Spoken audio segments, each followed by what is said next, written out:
Hello and welcome to a brand new episode of Democratic Newsroom, where a bunch of us in the India Today newsroom get together for a quick dust-up on the big story of the day. And what a political season it's been, viewer. The Karnataka political thriller went down to the wire, but not the vote itself. The vote itself was an absolute landslide for the Congress party. What did go down to the wire was who would be the chief minister. That's been settled. India Today was #1 through its coverage on 2023's biggest nail-biting saga, the Karnataka election. But now with that double-engine Sarkara taking the throne in Karnataka on Saturday, we're here now in the India Today Democratic Newsroom to talk about unity between individuals, unity of the opposition, and whether all of it will sustain going into 2024. I'm joined as always by my valued colleagues Rajdeep Sardesai, Preeti Chaudhary,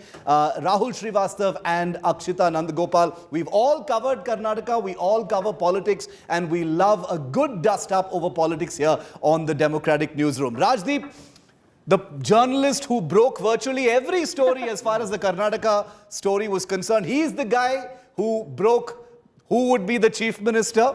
He also got it right as far as the numbers were concerned before everyone else. So I'm going to come to you. The double-engine Sarkara has taken over. They're all smiles and waves. Body language is there.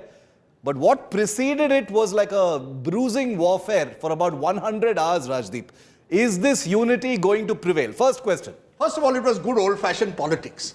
You know, this is what politics is about. Politics is about struggles for power, battles for power. And the more now I think about it, actually, I think DK Shivakumar knew from day one he was not becoming chief minister. He was playing for what he's got. He's now unquestioned #2. Remember, there are a lot of Karnataka leaders in that 60 to 70 age group. And he's actually outsmarted them all by projecting himself. KPCC president now will have important portfolios. So it wasn't that. So I think the optics were not great for a party. When you win an election, you don't want to see these past struggles running from one office to the other. But Rahul Srivastav and I did journalism in the 1990s, where this was even done for Pradhan Mantri. Kaun banega Pradhan Mantri? The likes of IK Gujral, HD Devagowda became, prime ministers through all these goings on and power struggles. So I think the Congress for once has eventually got it right. This was the only way. Siddaramaiah had to become chief minister. He's the mass leader. DK Shivakumar, organizer, deputy chief minister. Will it work? We don't know. You know, it could well become a disaster. But on the other hand, it could provide a template for the future. Localize your leaderships, empower local leaders. That's the way forward. The best thing was the Gandhis played such a little role. You know, that was maybe Sonia Gandhi eventually spoke to DK Shivakumar. Maybe that also is part of Congress folklore. You know, only when Sonia ji speaks that do they listen. But I actually thought the best thing was they were all going to Mallikarjun Kharge's house and not to 10 Janpath. He was the guy doing all the decisions. Kannadiga, so then, he's Kannadiga, he's Dalit. They've had a large proportion of Dalits have voted for the biggest. We keep talking vocally as Lingayats. This election turned on how the Dalits and the Adivasis, Muslims all coalesced around the Congress. So I was, as a journalist, very happy with the last 5 days. We finally had some news to break. And we broke everything. I want to repeat that over and over again, especially because with the Modi government, you get no access. It's my state, and it's an honor that we broke everything as far as it's concerned. The question that he raised just now about whether this unity will prevail, a new template has been set. We did see some pretty aggressive, combative, competitive politics for that chair, Rahul. But at the end of the day, they've both decided to, beep this double-engine Sarkara in Karnataka. Do you see fault lines, or is it going to be stable? See, Shiv, the benefit of watching Karnataka elections from Delhi is that you do miss a lot what was happening on the ground, but you get a wider picture. I think what Rajdeep is saying, beyond that, there is a much interesting thing which has happened in the Congress party and in Karnataka politics and for the national politics. What I say is that it was a hyper-local election. The Congress celebrates the fact. Who was on ticket? It was DK Shivakumar and Siddaramaiah. So they have led the party to a victory. Who are the MLAs loyal to?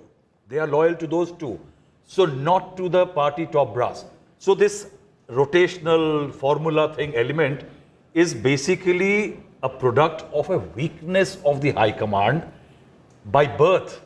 It is not creating weaknesses for future. It is weakness which led to this decision. Now, what happens in future? You mean to say that if the High Command was strong, they would have just appointed someone? Then Rahul Gandhi would have been on ticket. It would not have been these two fighting among each other. Rahul Gandhi would have had the authority to say, boss, the election has been won because of me, MLAs are loyal to me, I say Siddaramaiah. No, it didn't happen like that.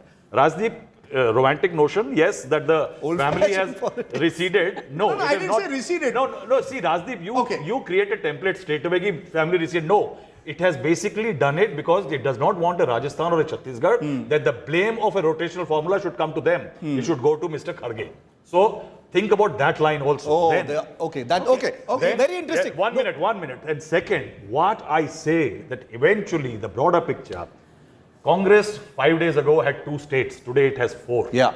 It is doing something right. It is creating regional leaders by fighting hyper-local elections. The High Command may be getting weaker, it's okay. But tomorrow if they start winning states, they will start winning Lok Sabha, the High Command will get stronger. The BJP is doing reverse.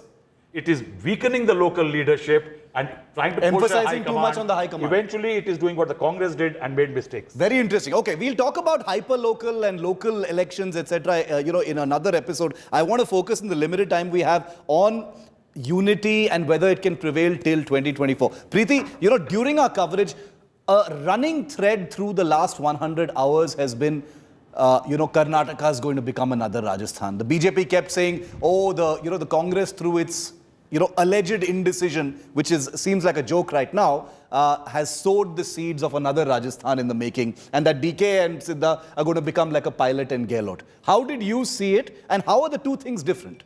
Well, I actually don't see the two things very different. Why I'll say that is also, I think, while this entire Karnataka saga was unfolding, Shiv, there was one person who was on a yatra from Ajmer to Jaipur who was watching it very, very keenly. One person... A day before counting, right? A day before, a day before counting, he said he's going to embark on this yatra. But while, the election was closing in, the day the result was announced, he was on a yatra. So one person, I believe, who was rooting for DK Shivakumar was Mr. Sachin Pilot, because it would have changed the game in terms of perception for him in Rajasthan. It didn't go down that way. Why do I find it very similar? It's exactly that. Because what happened?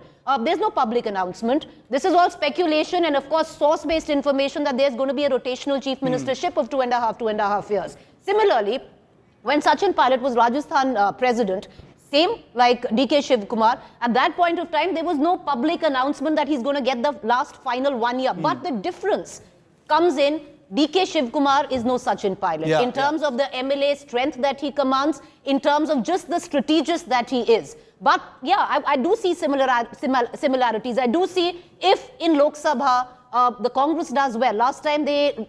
26 out of 28 seats went to the BJP. If the Congress does well, will Siddaramaiah actually step down? Because he might take credit and he says, I've earned it. I feel that, there's no question of DK Shivakumar going the Sachin Pilot way. And the reason I see him happy right now is because I think he believes this to be a victory in the sense that he may not be #1 in the government, but he believes he's #1 in the Karnataka Congress. And that's not going anywhere. So you're #2 in the government and you're #1 in the Karnataka Congress, which is a huge position of power going into 2024. But he doesn't have the MLA strength. Similarly, I'll tell you why he doesn't have the MLA strength. Because most of the first time the first time MLAs were actually on his side. The reason in the ballot box they chose to go ahead and say that, let the High Command decide, let us be neutral right now, is because Siddaramaiah played it very cleverly by campaigning in constituencies. That's what Sachin Pilot says. But this campaigning in constituencies where DK Shivakumar had chosen them. So they were left neutral, but they are loyalists of DK Shivakumar. But but look at it this way, Shiv.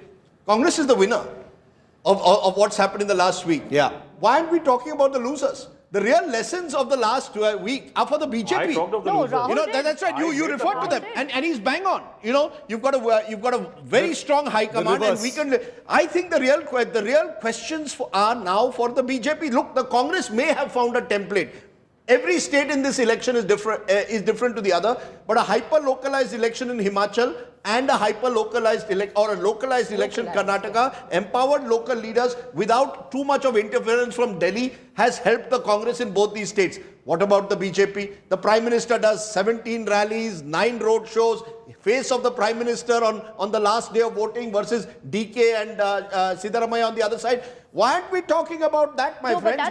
Why is the Democratic Newsroom not talking about Prime Minister Modi, Amit Shah on our channel? You should have talked about it. No, he asked me a question about DK. I have to say, I'll tell you, there is another interesting thing. Just a minute. Amit Shah on our channel said we will get not less than 130.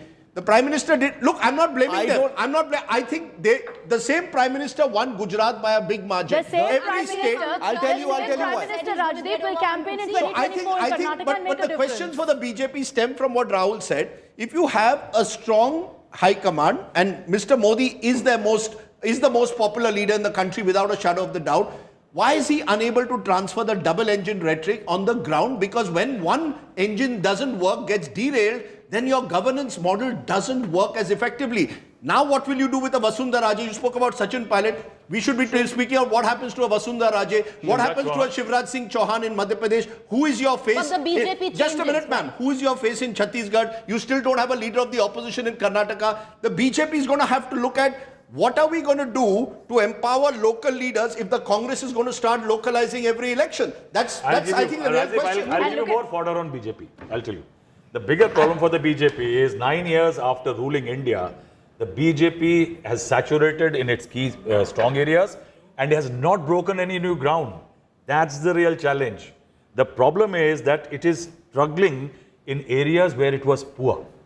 And that is the BJP's problem, that eventually you have to get out of UP and Madhya Pradesh and Rajasthan and other places. You look at the South template, right? You look at the South template. In Tamil Nadu, what are they trying to do? The BJP is trying to create a regional leadership because the moment they say Modi and go to Tamil Nadu, they know it's not going to work. In Telangana, what are they going to do now? Because you have to take on a KCR, you need a local leader to take him on. Amit Shah doing rallies is not going to work.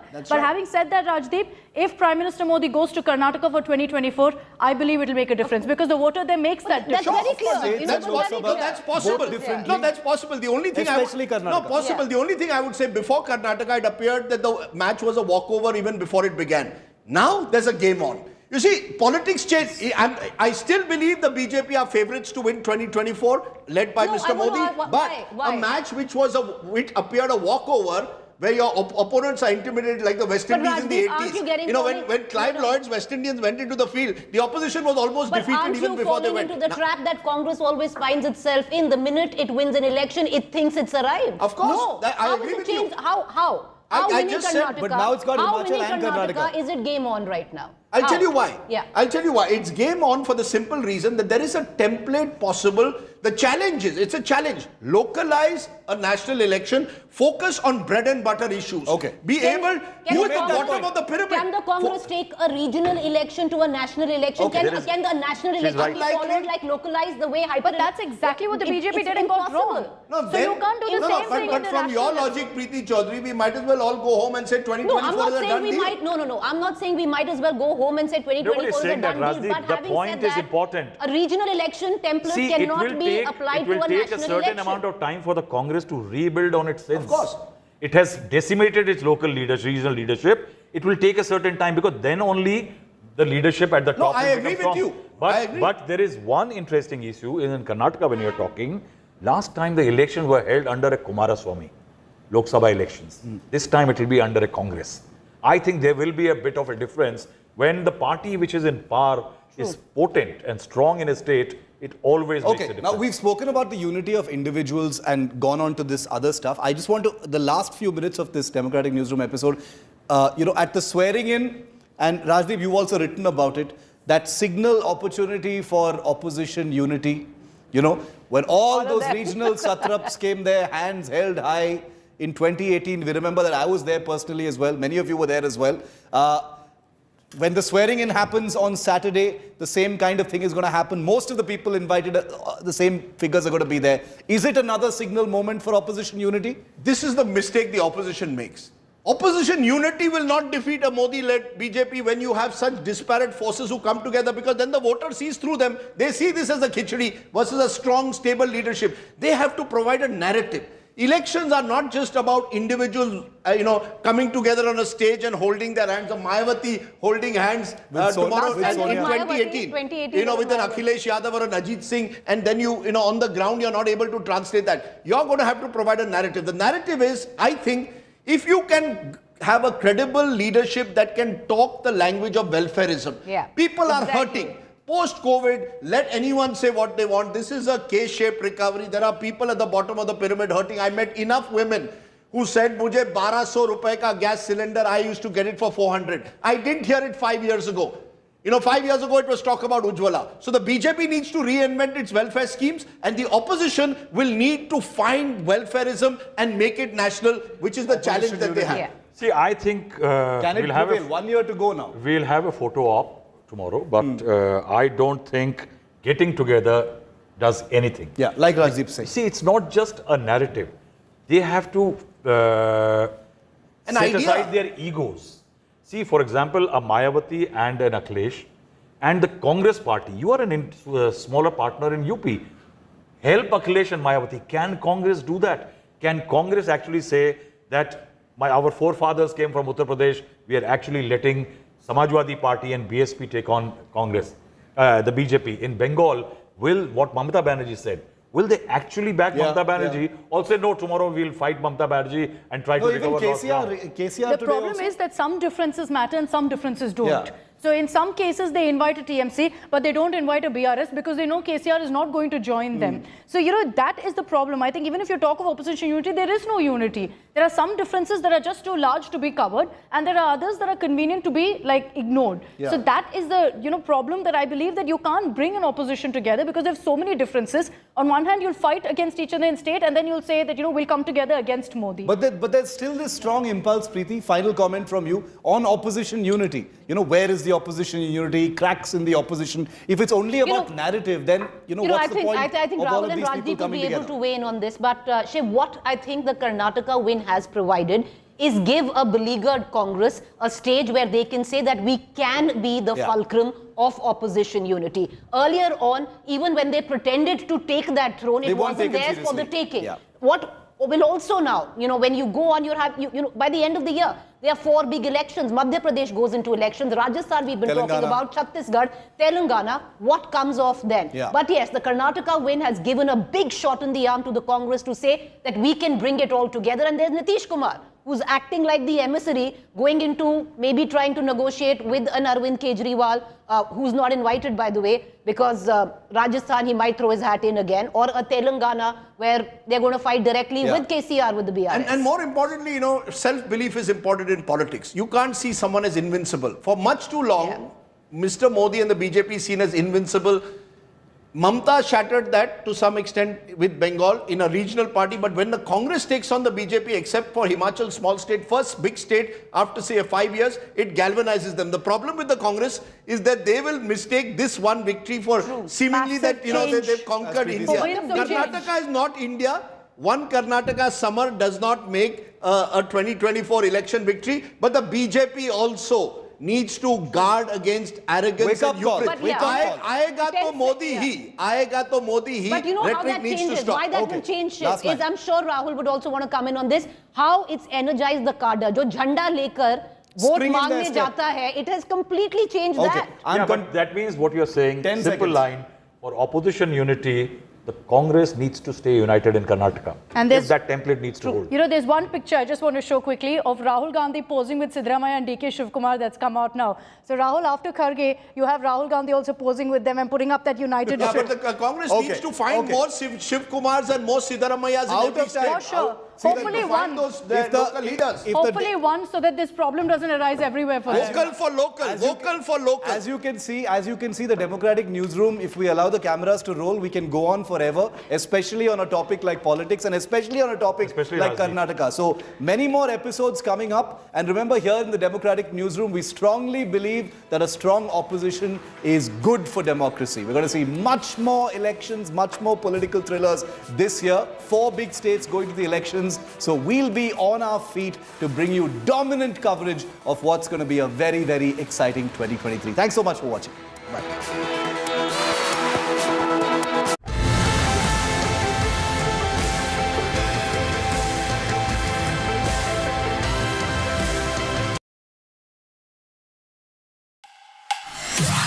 the heart of India's tech industry, hosts a tectonic event. The latest updates in technology and innovation.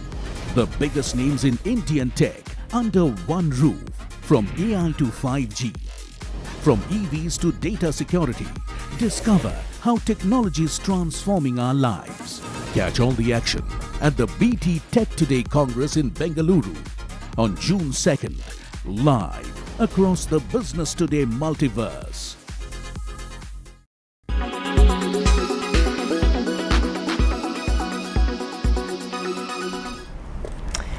Amazon has announced massive investment plans for India. The Jeff Bezos-owned company has said it will invest $12.7 billion or 1,50,000 crore rupees by 2030. The investment will be used to build its cloud infrastructure in India and will support over 100,000 full-time jobs annually. The company has already invested about $6.5 billion in India in the e-commerce sector. For more on this, we're joined by our correspondent Akansha Chaturvedi. Well, that's right. Amazon will be investing around $12.7 billion in India's cloud infrastructure. This is roughly around 1 lakh crore rupees. And this would be done by 2030. And this is not the first time that the company would be investing money in India's cloud infrastructure. The company has in fact invested around $3.7 billion between 2016 to 2022 in India's cloud infrastructure. They also believe that this would be creating a lot many jobs in India. To be exact, a little over 1,30,000 jobs every year. And these would be in maintenance, this would be in construction, in telecommunications, and a lot many sectors.